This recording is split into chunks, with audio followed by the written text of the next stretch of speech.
Good afternoon, and thank you for the opportunity for addressing you. I want to start by offering my condolences to Councillor Diamond on the death of her husband, and I wish her a quick recovery from her own illness. She's been a bright light on this council, and our friend and supporter, and she is missed. As you are all aware, Durham-York launched legal action. This action is not contingent on the outcome of this meeting, so I will not dwell on this delegation. The only outcome of this meeting that would stop the action would be if you were to vote to cancel the incinerator project permanently, and I'm not holding my breath. However, I am sure that you have questions about legal action, and I will try to answer them at the end of my delegation if you wish to ask.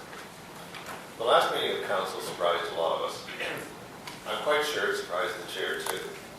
I wasn't here, but it was really quite heartening that a majority of you actually voted to request more information. We, meaning the people behind me here, etc., we've been asking for information for years. Whenever the answers were likely to tarnish the energy from waste image, we would get spin and posturing, answers that circumvented the issues and tried to bury it in a mess of irrelevancies.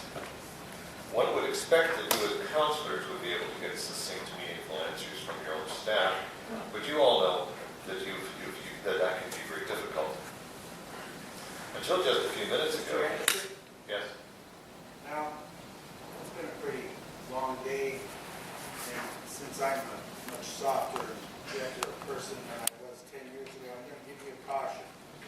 Criticize staff or suggest for a minute. I said the same thing to your friend behind you last week. For a minute, that our staff have spun, not answered, or left vague any answers, you're going to stop your delegation. Until just a few minutes ago, you didn't even know how much this facility was going to cost you. I think I'm well aware that this council is divided on this issue, and I expect some of you just want to get it over with. Just like the previous council, you want it out of the way before the next election. Well, at best, you will just be getting ready to operate by then, and the bills will be adding up. It's just 9 months since the last election, and many of us worked hard in that election for some of you. Because you, and we got work for you, because many of you said you were going to oppose the incinerator. Well, some of you are turncoats. You have sold out your constituents.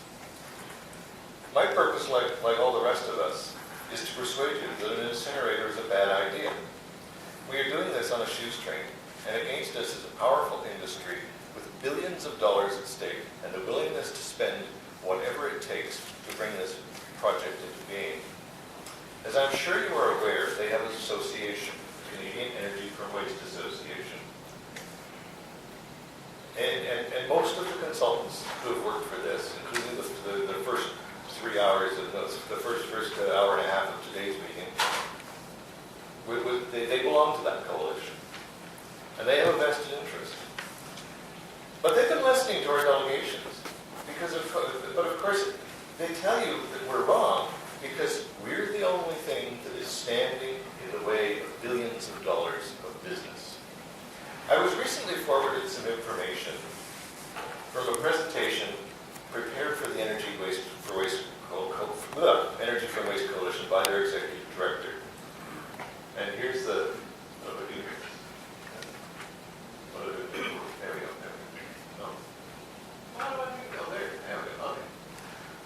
There's a slide from that presentation. This is what they're telling their people about what we say. Incineration is disposal. It's wasting. Worse than landfill. EFW produces a toxic soup of air emissions. Significantly reduces the most beneficial option of increased recycling and composting. Feed the beast syndrome. Ruins the potential for zero waste. Adversely impacts greenhouse gas reductions. Has adverse effects on jobs, basically doesn't producing jobs. This is a marvelous summary of what we've been saying for the last 4 years. However, but I want to go through this thing. The trouble with this slide is they haven't been answering our questions. We've said that incineration was waste of resources, which could be saved and reused through diversion. Isn't that true? If you burn a plastic, you can't recycle it.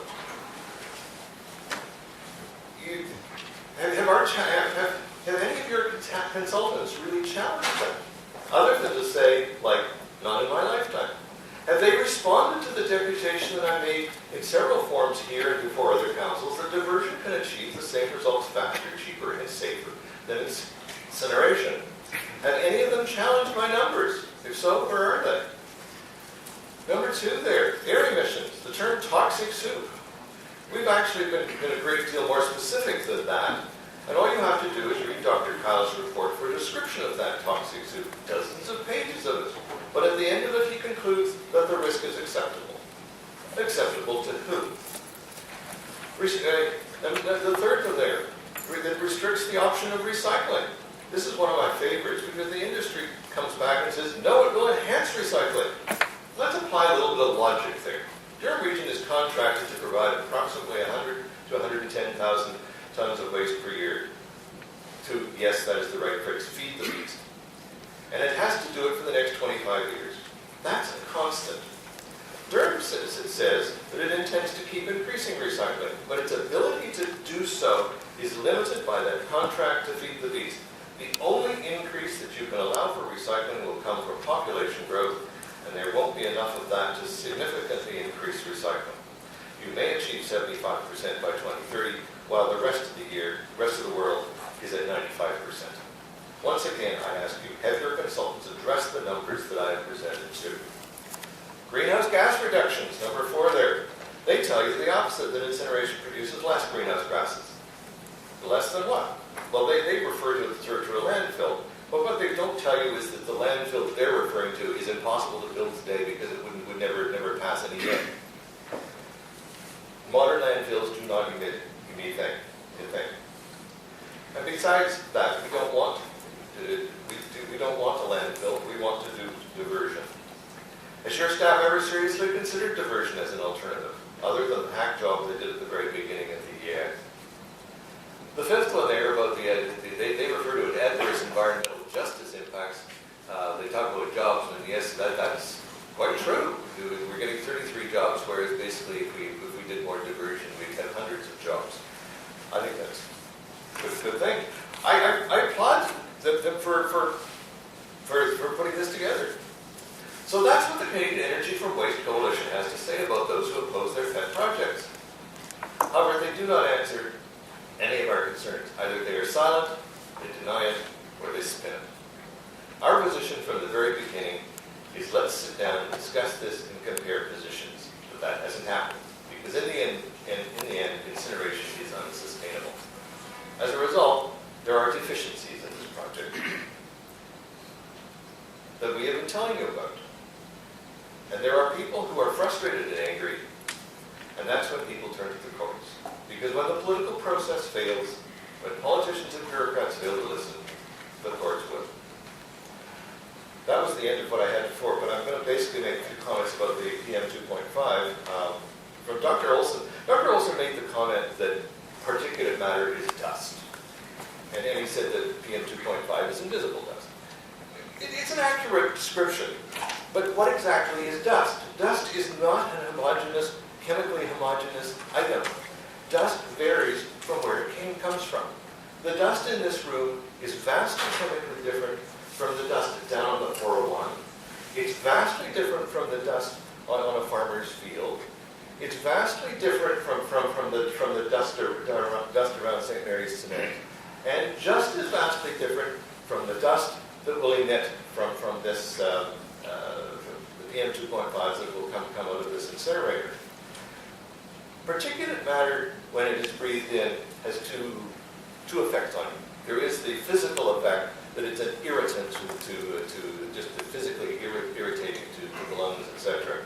But it also, the smaller it gets, the more its chemical composition matters.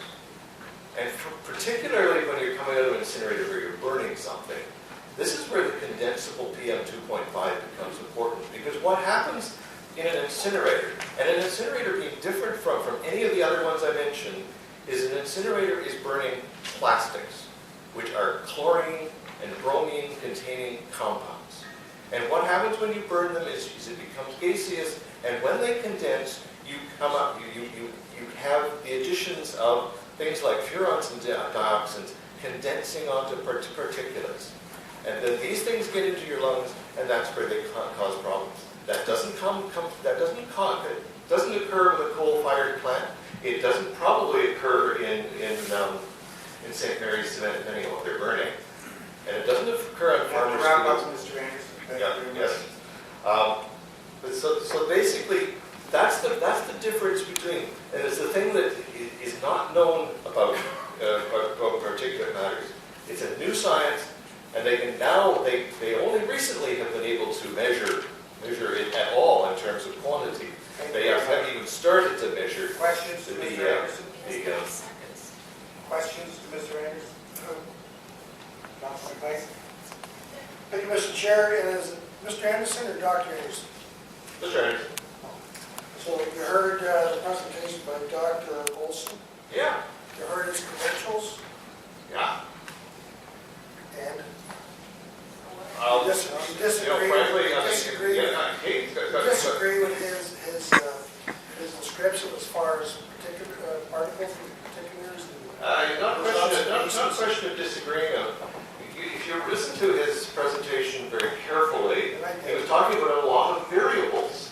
And that's the whole issue with this whole thing, is there are a huge number of variables, and what you're doing is interpreting variables. And he, as I said, I'm just going to talk about the PM 2.5.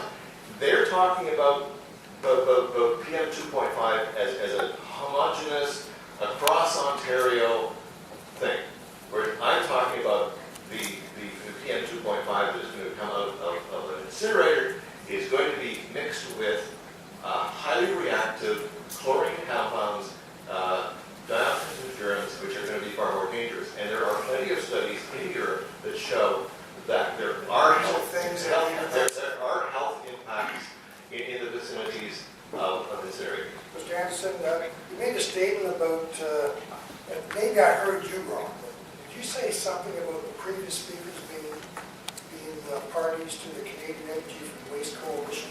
The first two speakers were members of the Canadian Energy from Waste Coalition. Well, and you know that how? Well, they're actually on the first. Their names are on the first slide of the particular presentation that I gave you. As being parties to the Canadian Energy from Waste, or being... They're members of it. Well, I just asked Mr. Crooks, and he's not a member. Well, it's his company. His company is. He doesn't have individual members. His company is. No, we're talking garbage, we're talking garbage, that's fine. I'm not going to comment on what I was thinking, Mr. Chair. Did you read the response to Wendy Bracken's list of questions that she had requested the staff? I read some of it. Some of it? It took a lot of time. I read the busy last week. Councilman Clay, do you have any questions? 26 pages of questions that was asked for clarification. I'll let Ms. Bracken answer that question. Anyone else? Councilor Drew? Thank you, Mr. Chair. Thank you for your presentation this afternoon. Would you agree that councillors could change their position based on information and getting answers to their questions from people who are staff who are for and against the incinerator? I'm not sure I understand the question. Do you agree that councillors anyone could change their mind as a result of getting further information? Information. Well, you're bringing us information. Yeah. You're proposing to change our minds. Yeah. Do you not agree that we listen to that information, we also listen to staff, and we can change our minds? I assume you have been Thank you. to it, so yeah. Thank you. Could you tell me a landfill site that does not produce methane? Any landfill site that's been through an EA in the last 5 years or so, but there aren't very many because they're too expensive to build them. Because of that. So they do produce methane? New ones don't. We witnessed one in Halifax that was producing, it was landfill site that is modern, and it's a processed landfill, and it exuded a terrific amount of methane. You can see it. Thank you. You can't see methane. I know, you can see the waves of it in the air. Oh, yeah, okay, sure. Anyone else? Being done, thanks, Mr.